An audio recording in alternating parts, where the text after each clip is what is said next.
Papo Sintonia de hoje com você, nós temos o prazer de contar uma história de uma mulher que foi uma desbravadora, uma empreendedora, uma revolucionária, um exemplo, um ícone a ser seguido. Uma mulher que, na sua época, tinha uma visão de futuro e que olhou para as mulheres com empatia, com amor, com respeito e empoderou as mulheres numa época em que as mulheres eram criadas, orientadas para serem submissas, para cumprir o script de quem escreveu a história delas. E ela dizia que a mulher precisava ser protagonista da sua história.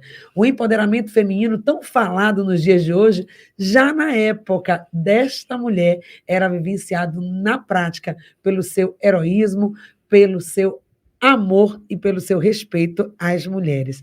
Nós vamos trazer aqui no Papo Sintonia de hoje a história, o legado de Henriqueta Martins Catarino. Se viva estivesse, estaria completando nesse 12 de dezembro, 137 anos. E com a Andréia Machado de Aragão Bucão, a Andréia Bucão, hoje, à frente do Instituto Feminino da Bahia, que nós vamos recontar essa história e que ela possa servir de inspiração para tantas outras mulheres. Bem-vinda, Andréia, que prazer falar com você. Obrigada, Patrícia. Obrigada também a todos os ouvintes, né, que prestam nesse momento a alegria, né, de estar escutando a pessoa, a personalidade e, sobretudo, o coração, né? Tem uma palavra do cardeal Dom Avelar que eu gosto muito. Dom Avelar dizia que por trás de toda a bela obra que é o Instituto Feminino da Bahia existia um coração forte, um coração feminino, que era o coração de Dona Henriqueta. Então, é para mim uma grande alegria, né, poder falar desta mulher e de estar aqui no seu programa, Patrícia, para ecoar, né, os valores e toda a obra, né, que esse coração forte, como bem dizia nosso arcebispo, Dom Avelar, construiu a partir da obra do Instituto Feminino. É emocionante realmente conhecer, se conectar, né, com essa energia, com esse pulsar dessa mente e desse coração que fez aquela época, que colocou a mulher naquela época num lugar realmente de destaque. E a gente pode dizer, André, que você é uma admiradora da doutora Henriqueta Catarino pela sua obra, pelos seus valores. Cada momento que você estuda essa mulher é uma nova descoberta. Como é a sua relação com Dona Henriqueta? Exatamente, né? Hoje, por obra, por mistério de Deus, eu estou responsável da direção executiva do Instituto Feminino, mas eu me encontrei com Dona Henriqueta nos estudos que fiz para a derrubada da Sé, né? Eu sou também bacharel em teologia e minha área de estudos, né, de dedicação é a história da igreja na Bahia. Então, foi estudando a queda da Sé que a gente descobre essa mulher tão dedicada, né, que era a Dona Henriqueta. Nós temos, até hoje, fotos da antiga Sé, né? Se fosse possível, eu sempre brinco dizendo assim, como seria interessante, né, a gente conseguir reconstruir a Sé Primaz, que foi construída lá desde o século XVI, por causa de Dona Henriqueta. Porque antes de demolir a Sé, né, que foi da origem, inclusive, ao IFAM Nacional e tudo, ela pediu do próprio bolso, né, como a gente diz, ela pagou para que um fotógrafo fotografasse toda a Sé antes de ser demolida. Então, nós temos o histórico da Sé demolida, agradecemos também a personalidade, né, o carinho, o cuidado que Dona Henriqueta tinha. Ela é também, né, por isso louvada, esse cuidado que ela tinha com as coisas da igreja e com o patrimônio. Ela era uma mulher dedicada também à parte da arte, né, ela sabia de pintura, tinha preceptores, ela estudou em casa, né, com preceptores, inclusive com preceptores estrangeiros, né? Então, era uma mulher que cuidava, que gostava da arte, que gostava de fazer bem todas as coisas, e a fotografia é uma coisa impressionante. Lá no Instituto Feminino, a gente ainda não consegue disponibilizar esse acervo, Patrícia, mas nós temos, por causa da Dona Henriqueta, cerca de 15 mil fotos antigas da Salvador, do próprio Instituto, das alunas, e hoje também, em homenagem a Dona Henriqueta, nós estamos inaugurando uma galeria, né, que é uma homenagem a Dona Henriqueta Martins Catarino, que são as fotos, justamente uma parte, né, que não são as 15 mil, mas uma parte escolhida, bem escolhida, que conta um pouco a história da família de Dona Henriqueta e da própria fundação, da obra que ela desenvolveu. Que preciosidade, imagine que acervo pessoal de uma única mulher, uma pessoa que naquela época tinha essa visão do registro, quando hoje a gente não valoriza isso, né? Não valoriza, não preserva a nossa memória. Estamos vendo aí, às vezes, o descaso com patrimônios, prédios e tudo que a gente tem. Porque quem não respeita a sua história, o seu passado, a gente não vai conseguir entender o presente, ressignificar e projetar um futuro. Então, tudo nessa mulher, a sua fé, os seus valores, o seu pensamento, a sua solidariedade, a sua verdade, a sua firmeza, tudo em Dona Henriqueta, quando a gente conhece a obra, é inspirador para que a gente possa agir em todas as áreas, não só no ponto de vista educacional, vamos ver aqui, religioso, social e até no lazer. Ela pensava até na saúde mental das mulheres. Com certeza. Era completa. Então, vocês que estão ouvindo agora ao vivo essa entrevista aqui pela 106.1, acompanhando pelo canal do YouTube, nós estamos ao vivo por essa plataforma, é só acessar aí, Rádio FM 106.1, vai poder levar de presente apenas um pedaço dessa história que está contada aqui no livro de Elisete Passos, O Feminino de Henriqueta Martins Catarino. Nós vamos sortear para você que está participando aqui, manda uma mensagem pelo 996573998. 996573998. E esse livro, que é uma obra de arte, tem aqui fotos, inclusive, da Henriqueta, que estamos falando hoje, é o Museu do Traje e do Têxtil. Uma maravilha, uma preciosidade também que pode chegar às suas mãos. Manda uma mensagem para a gente. Então, vamos começar do começo da história. Quem é essa mulher? Onde ela nasce? Em que contexto? Quem eram seus pais? Qual foi a régua e o compasso que fez Dona Henriqueta Martins Catarino? Então, Patrícia, a primeira coisa que a gente precisa dizer é que Dona Henriqueta era uma baiana de Feira de Santana, né? Então, ela é neta e filha de português, porque o avô dela, que era o senhor Joaquim, ele era também um fabricante de tecidos. E o pai dela, né, aquele que foi ser o seu pai, que é o comendador Bernardo Martins Catarino, ele veio para o Brasil como imigrante e ele foi trabalhar com o seu Joaquim. E aí apaixonou-se por Dona Úrsula, que era, né, a filha de seu Joaquim, casou-se com ela.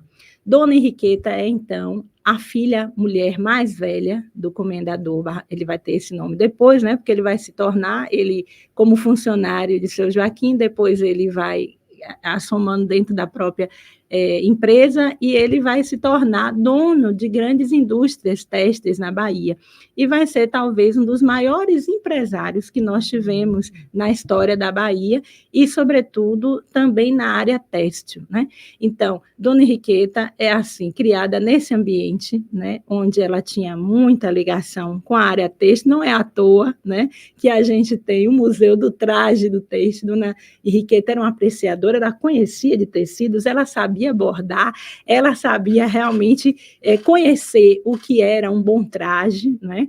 Uma das coisas que você falava, Patrícia, é verdade. Dona Henriqueta, ela tinha esse cuidado de formar a mulher integralmente, inclusive quanto ao traje, né? Quanto à vestimenta, como se vestia, saber utilizar bem as roupas. Então, Dona Henriqueta tem sempre esse cuidado, e nós temos no Instituto Feminino justamente algumas peças que contam um pouco a história, a trajetória do têxtil na história humana, né?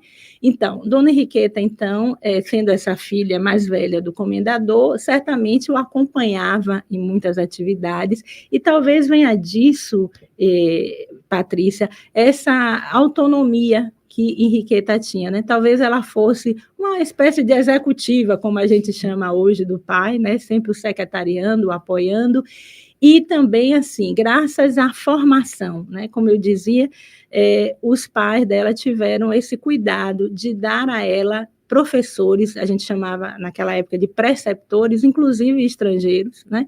Que vão ensinar a ela valores, os valores cristãos, porque eles eram católicos, né? Valores também no sentido artísticos e também humanísticos, né? Então, Dona Henriqueta tem uma formação muito boa de filosofia, ela sabia pintar também, era artista desse ponto, ela pintava, nós temos quadro no Instituto Feminino pintado por Dona Henriqueta, né?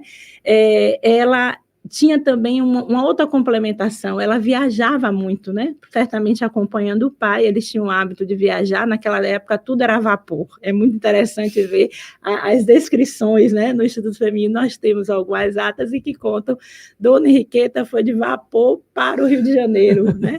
Então, ela viajava naquele período e conhecia bastante da Europa, conheceu regiões, também nessa galeria nós temos fotos de algumas das viagens de Dona Henriqueta, né? Porque como ela tinha esse hábito de registrar, então tem alguns lugares que ela viajou, ela conheceu, ela ia sobretudo na França, naquele final do século XIX, início do XX. Vocês sabem que a França, né, a Belle Époque, era o que, digamos assim, comandava o pensamento humano, então ela tinha o hábito de sempre ir à França, e tudo isso fez de Dona Henriqueta, como a gente dizia, uma mulher arejada, né, de mente arejada, uma mulher à frente do seu tempo.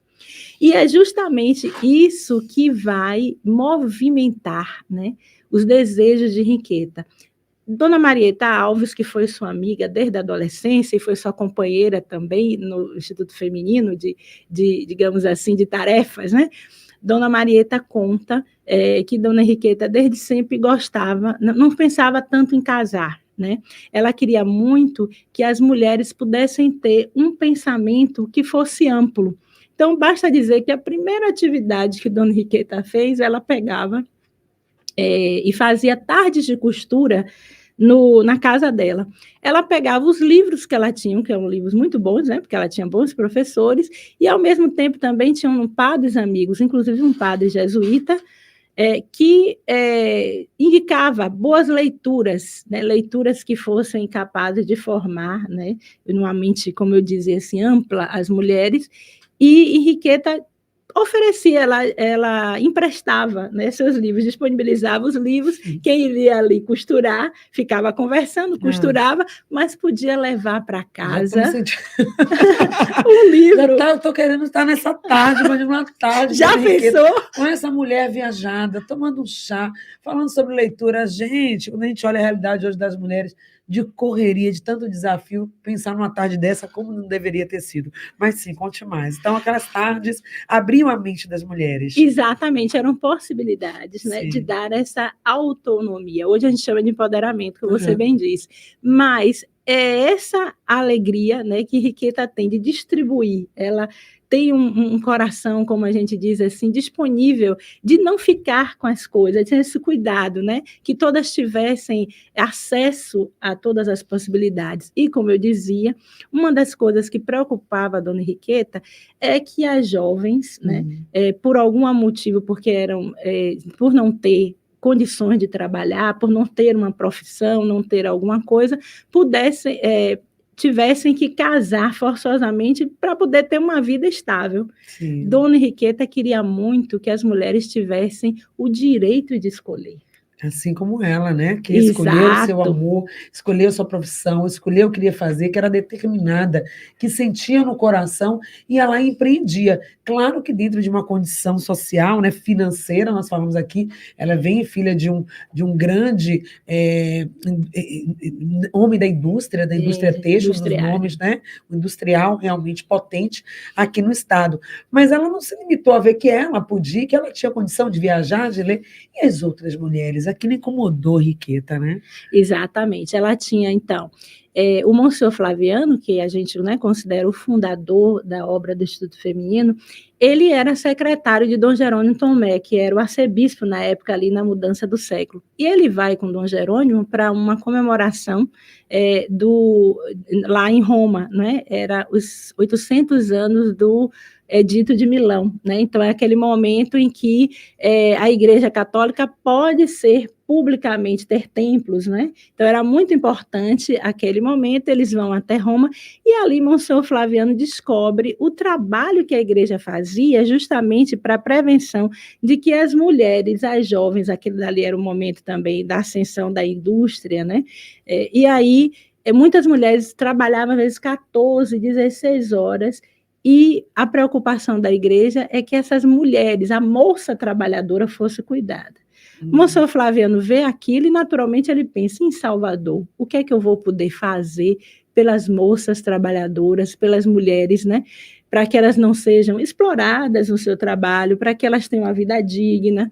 E aí ele era diretor espiritual, como a gente chama hoje em dia, ele era responsável da Associação de Senhoras da Caridade, que eram justamente as vicentinas, e Dona Úrsula, a mãe de Dona Henriqueta, e a própria Dona Henriqueta pertenciam às vicentinas. Então, é assim que eles se encontram a vontade de Henriqueta com o desejo de Monsenhor Flaviano. Vamos saber mais essa história desse encontro de Henriqueta com o Monsenhor, o que é que surgiu daí e que ponte a gente faz dessa época, estamos falando de 1800 para agora. Estamos de volta e hoje o Papo Sintonia faz uma homenagem, lembrando a memória da Henriqueta Martins Catarino, fundadora do Instituto Feminino e precursora de várias obras sociais aqui no estado da Bahia. Estamos com Andréa Bucão, lá do Instituto Feminino da Bahia, contando um pouco essa história. E no bloco anterior, nós falamos do encontro do Monsenhor Flaviano com Dona Henriqueta, e o que é que surgiu desse encontro, Andréa?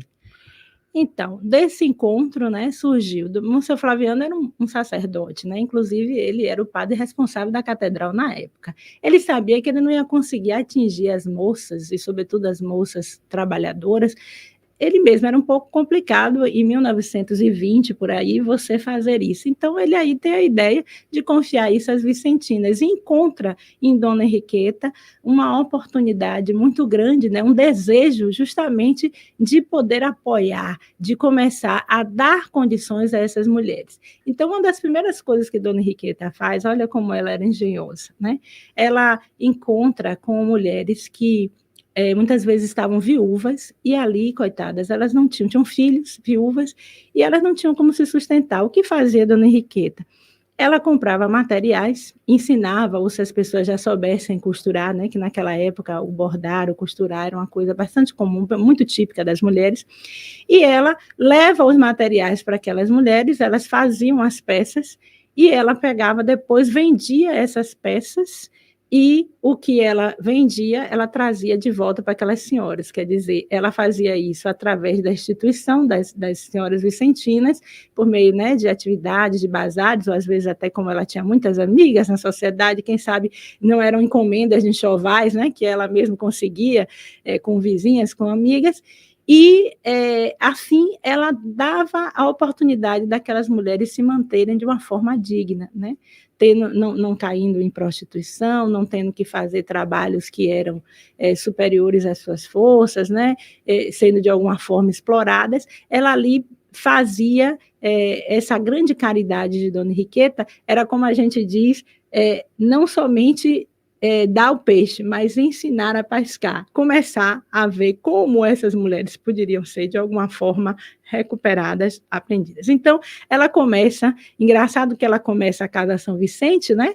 A gente tem lá as atas, é o próprio cardeal da Silva que vai dar a bênção inicial da Casa São Vicente, porque era ali pertinho, a Casa São Vicente era no terreiro de Jesus, né? E aí ela cria essa primeira casa onde ela vai dar cursos de costura, porque as mulheres que não sabiam aprendiam a costurar, para aquelas que eram mais pobres, era uma forma também delas terem uma profissão, aprenderem, né? E aquelas que já tinham alguma coisa aprimoravam e também se tornavam um pouco empreendedoras, tinham um recurso, né, para poder tocar a vida, como a gente diz, né? Começava assim a profissionalização. Aí, como ela era uma mulher, como bem você disse, de alta visão, ela começa a ampliar os cursos, né? Não somente o de costura. Ela vai começar também a pensar em dar cursos de datilografia, né? Curso de língua, ambíguas, ela vai variando os cursos de acordo com as necessidades e, naturalmente, com os dotes que tinham. Tem uma coisa também, então a Casa São Vicente fica um tempo lá no Terreiro de Jesus, mas ela acaba recebendo um dote de uma avó, me parece que falece, ela compra uma outra casa na região da Avenida 7, né, da Piedade, depois da Avenida 7, que era uma casa um pouco maior, onde também ela começa uma outra coisa interessante. As meninas ficavam o dia todo, né, nas atividades da casa. Então ela começa a pensar, vou fazer um restaurante. Aí ela faz um restaurante, porque ela podia alimentar as meninas que trabalhavam o dia todo, e ao mesmo tempo outras pessoas que estivessem próximas poderiam ir ali almoçar, né? E conviver com o Instituto e fazer doações, porque tinham também doações que ela fazia desses bazares. Então, ela movimentava, digamos assim, a casa. E ainda não contente com tudo isso, Dona Henriqueta também começa a receber meninas do interior. Ela dá oportunidade às meninas do interior, e aí ela vai criar, né, que aí precisava morar, tinha uma espécie de hospedaria, né, de pensionato, um tempo lá na nossa sede atual foi pensionato, né, exatamente para acolher as meninas do interior, porque Dona Henriqueta queria estender também essa benemerência, né, esse bem, a outras pessoas que vinham do interior com perspectivas de morar na capital. Então, a obra não é só uma cidade, Salvador, é um estado da Bahia, atingindo essa mulher que estava mais distante, e aí pensando em tudo, como esse pensamento que arquiteta, né, essa engenharia que ela tinha mental, eu pensei em todos os detalhes. Então, essas mulheres vêm para cá, recebem tudo isso, ficam hospedadas, têm a formação, e aí ela não contente com isso, as mulheres que estudam, trabalham, mas também descansam, né? E tinham acesso a uma biblioteca, atenção, a biblioteca, sim, né? Na nossa sede atual, aí a gente tem, né, justamente as atas, ela vai pedir, como ela tinha, né, influência, conhecia muitos empresários, industriais, ela vai pedir, por exemplo, ao dono da editora Olímpio, né, no Rio de Janeiro, que ela ia bastante lá, ela tinha ligação com as vicentinas do Rio, né? Então ela vai pedir doação para a biblioteca, né? A biblioteca dela vai crescendo para justamente as meninas não estarem somente ali, as que estavam no pensionato também tinham acesso a uma boa leitura, né? Naqueles momentos da noite, né? No final de semana, elas tinham sempre atividades para fazer, porque já diziam os antigos, minha madrinha dizia muito, mente vazia, né? Oficina do mal. Então, ela deixava sempre as meninas bem ocupadas, no sentido de com coisas boas, com bons pensamentos, com bons cursos, com bons treinamentos. E aí, quando a sede fica ali, né, na Avenida 7, ela começa a descobrir uma coisa muito importante, né, para a fundação, e que é, digamos assim, um insight, né, de Dona Henriqueta. Naquele momento, o que a gente chama hoje de Ministério de Educação, ele tinha um incentivo para a criação de cursos profissionalizantes. Só que naquela época se pensava que quem devia mais trabalhar era o homem, né? Então, os cursos profissionalizantes que eram, digamos assim, estimulados e feitos na Bahia eram para homens, direcionados. Naquela época também, vamos lembrar que a educação ela não era conjunta, você não tinha colégios mistos, você tinha colégios de homens e de mulheres. E aí, Dona Henriqueta, sensacionalmente, ela vai conversar, né, com a pessoa, a pessoa responsável, né, da educação aqui em Salvador, porque ela queria criar um curso profissionalizante direcionado para mulheres. E aí, imagine, ela, como já vinha, né, lá nas atividades da Casa São Vicente, na Avenida 7, ela começa, então, os ateliês São José, que era justamente esse trabalho com a costura, né? Ela começa também a dar cursos de datilografia, ela vai dar cursos de contar, né, de contar, não era contabilidade ainda, mas ela começa ensinando também as mulheres a lidar com o dinheiro, a lidar. Então, ela vai começar a criar nessas mulheres essa autonomia, essa capacidade. Olha, eu posso fazer alguma coisa com minhas mãos e eu posso também ter uma profissão digna, né? Então, e a outra coisa que o Instituto Feminino também tem é devido a Dona Henriqueta. Como ela conhecia muitas pessoas, as nossas alunas, sobretudo aquelas que eram... Primeiro, alguns professores eram de Banco do Brasil, de Secretaria de Fazenda do município. Então, elas visitavam esses lugares e depois haviam, por exemplo, os concursos de datilografia, as primeiras colocadas geralmente já estavam empregadas. Então, é muito interessante ver que Dona Henriqueta ela não parava de pensar em meios de oportunidades de empreender para essas mulheres. Então, assim, ela cria, né, esse primeiro curso profissionalizante direcionado para mulheres e pensa, né, em uma profissão, por exemplo, como de técnica e contabilidade, que era bastante masculino, e que ela tem essa atitude, não, as mulheres também podem aprender. E, realmente, nós temos várias ex-alunas nossas que foram secretárias de órgãos públicos, saíram né, de lá empresa. dessa formação. Exatamente. Né? Nossas alunas eram, primeiro, tinham uma formação exímia, bons professores que ela cuidava, que fossem bons professores. Então, toda aluna que saía de lá tinha, digamos assim, esse selo, né? Foi formado pelo Instituto Feminino, é uma pessoa dedicada, é uma pessoa que tem valores, é uma pessoa que sabe bem exercer sua profissão. Então, você imagine esse complexo, né, esse composto que era essa mulher formada, passando pelo Instituto Feminino, com todo esse cuidado. Ela pensou, inclusive, no momento de lazer, né, para essas mulheres, as mulheres que têm ter também o seu espaço de descanso, ela vai criar isso. Teve um momento também que ela se dedicou muito à questão da saúde, talvez uma frustração da Henriqueta, Catarino, não poder cuidar como ela queria da saúde feminina em uma época em que estava despontando algumas questões de saúde, entre elas as questões respiratórias, a tuberculose, ela também se preocupava com isso. Ou seja, o olhar de Henriqueta sobre o feminino, ele era amplo, é um olhar de cuidado e de vanguarda, ela estava à frente realmente do seu tempo.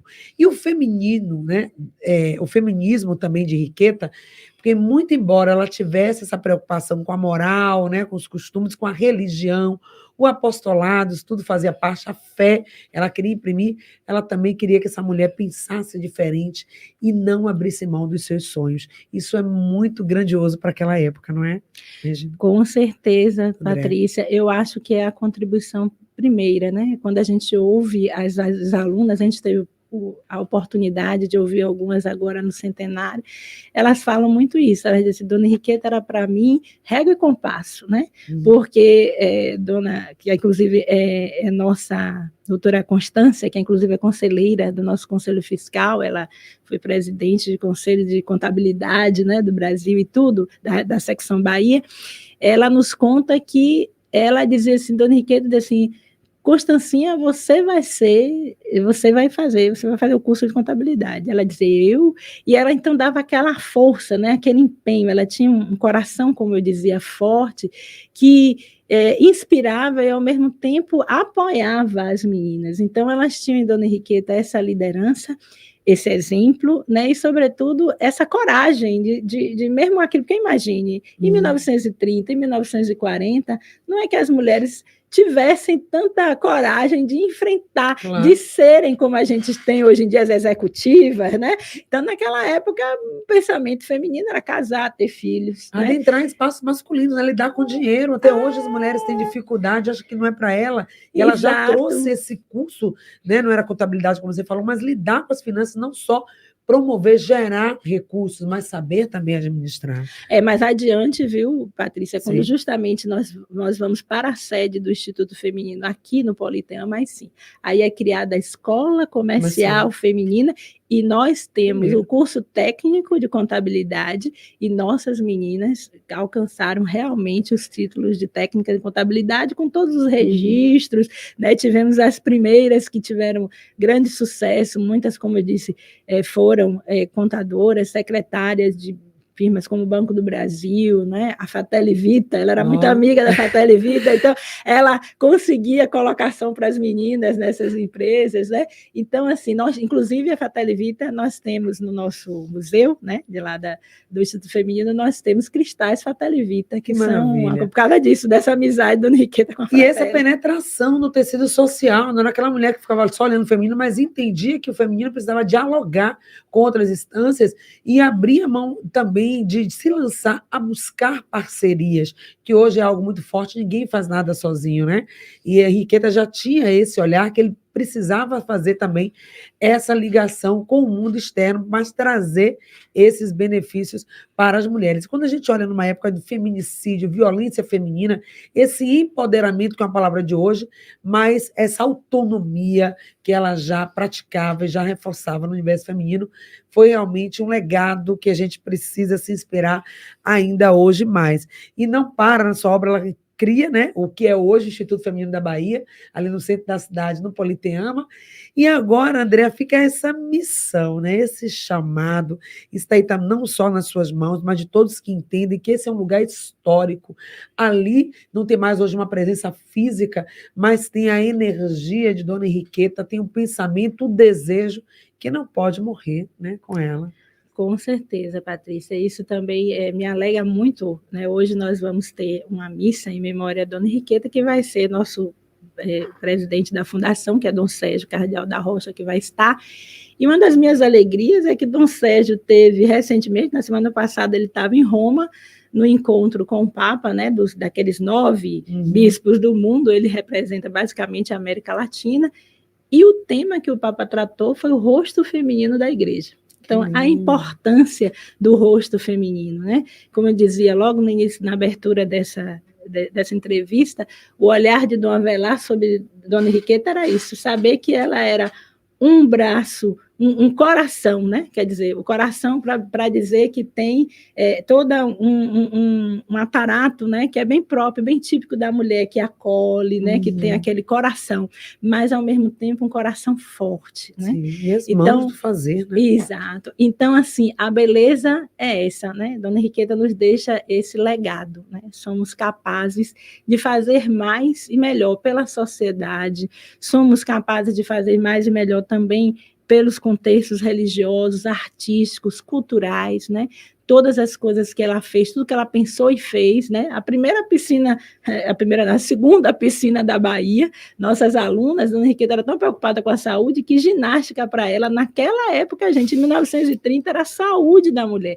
Ela não fazia, as meninas faziam ginástica olímpica, né? Que sabia, temos várias fotos, é lindo. Elas com os bambolês, né? Fazendo aqueles, tinham os desfiles da primavera, elas participavam, o Instituto Feminino participava. E toda essa ginástica, todos esses movimentos artísticos eram porque Dona Henriqueta entendia que era importante fazer exercício. Naquela época, que hoje a gente se cobra. Que hoje tanto. A gente ainda está se cobrando tanto com as redes sociais. Dona Henriqueta, naquela época, não. Vai estudar, vai ler, vai empreender, vai lidar com dinheiro, vai cuidar da saúde e vai ainda, claro, né, pensar nesse ser global, integral, pensar na fé, na espiritualidade. É realmente uma mulher completa, né? Que a gente gostaria de colunar, ter Henriqueta aqui de novo com a gente, mas a gente pode fazer isso como? Inspirando outras mulheres a terem um pouco desse empreendedorismo, desse pensamento de construção, que a mulher é lugar de mulher onde ela quiser, e a mulher tem força, assim, desde que ela seja estimulada e tenha ferramentas. Então, nesses 4 minutinhos finais do nosso encerramento, e hoje, como diretora executiva do Instituto Feminino, à frente, com esse empenho, né, segurando o bastão de doutora Henriqueta, o que a gente pode esperar em 2024, nos próximos anos, aí, para que o Instituto Feminino continue com esse legado? Olha, sobretudo, a gente tem o nosso Museu do Traje do Têxtil, né, que é uma elaboração de Dona Henriqueta, porque ela vai, Dona Ana Lúcia Uchoa, que foi nossa diretora ali, justamente quando o museu foi criado por ela, que era museóloga, Dona Ana Lúcia dizia que Dona Henriqueta tinha na cabeça o museu, ela só não era museóloga e não tinha o jeito de criar, que foi o formato, né, museológico que Dona Ana Lúcia fez. Mas, assim, o coração de Dona Henriqueta era muito isso, de partilhar, de cultivar, de registrar, de não deixar, né, todos esses saberes, como a gente diz, de alguma forma se perder. Então, isso é uma das coisas. Pode visitar o nosso museu, pode conhecer, né, a nossa nova galeria, venha conhecer a obra de Dona Henriqueta, porque vale a pena conhecê-la, entender todo esse desejo dela de não se deixar perder toda essa história, né, do têxtil. E é uma das coisas. As outras coisas também que a gente pode pensar é em todas as atividades culturais. Nós estamos programando atividades para o ano que vem, né? temos perspectivas, mais adiante a gente vai divulgar em nossas redes sociais, você pode acompanhar Instituto Feminino, @Instituto Feminino BA, e você pode saber o que vai acontecendo lá no Instituto, né? Mas nós pretendemos retomar cursos, né? A gente continua com os cursos no Instituto Feminino, inclusive cursos, tem coragem de música, tem cursos também bíblicos, né? Temos várias atividades que são desenvolvidas no Instituto, e você pode, quem sabe, gostar de alguma delas e participar.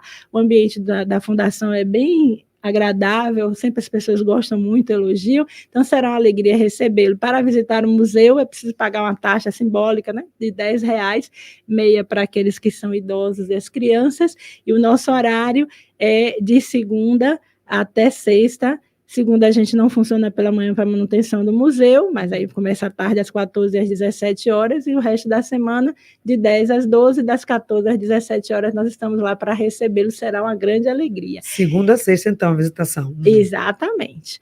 E a gente está pretendendo também, quem sabe, no ano que vem a gente começa a fazer algumas atividades também para os nossos soteropolitanos que só conseguem ir no museu no domingo ou no sábado, né? Estamos pensando nisso. Olha só, aí, quem sabe o fim de semana também. Vamos pensar. Prestigiar. Entra agora em recesso no final do ano, como é que vai ser o funcionamento agora nesse período? Nesses dias nós ainda estamos com o museu aberto, sim. Agora, a partir do dia 20, que ele se aproxima do Natal, até o dia 2 de janeiro, a gente vai ter um período breve de recesso. Depois do dia 2 de janeiro, estamos lá de novo disponíveis, né? Que maravilha. Aí, 2024, concursos, ações, acompanhando aí as redes sociais. Nós aqui do programa Sintonia, André, queremos estar também à disposição, Andréa, do Instituto, de você, porque é uma história tão linda, que emociona a gente quanto mulher, saber que veio antes de nós. Henriqueta, ela abriu portas, ela criou oportunidade, e se nós hoje estamos aqui com essa forma empoderada de ser, falando, comunicando, construindo coisas, é porque lá no passado, lá atrás, tivemos mulheres como ela, que venceu a época de discriminação, onde a mulher ela colocada como quem não podia realizar, e ela foi à frente, seguiu o seu coração, a sua intuição e o seu fazer. Obrigada por hoje, parabéns pelo trabalho. Obrigada. E que a história de Henriqueta continue inspirando e motivando outras mulheres a seguirem em frente e a serem protagonistas das suas histórias. Muito obrigada. O Papo Sintonia de hoje fica por aqui. É um presente de celebração da vida, do empreendedorismo e do empoderamento feminino. Até o próximo encontro.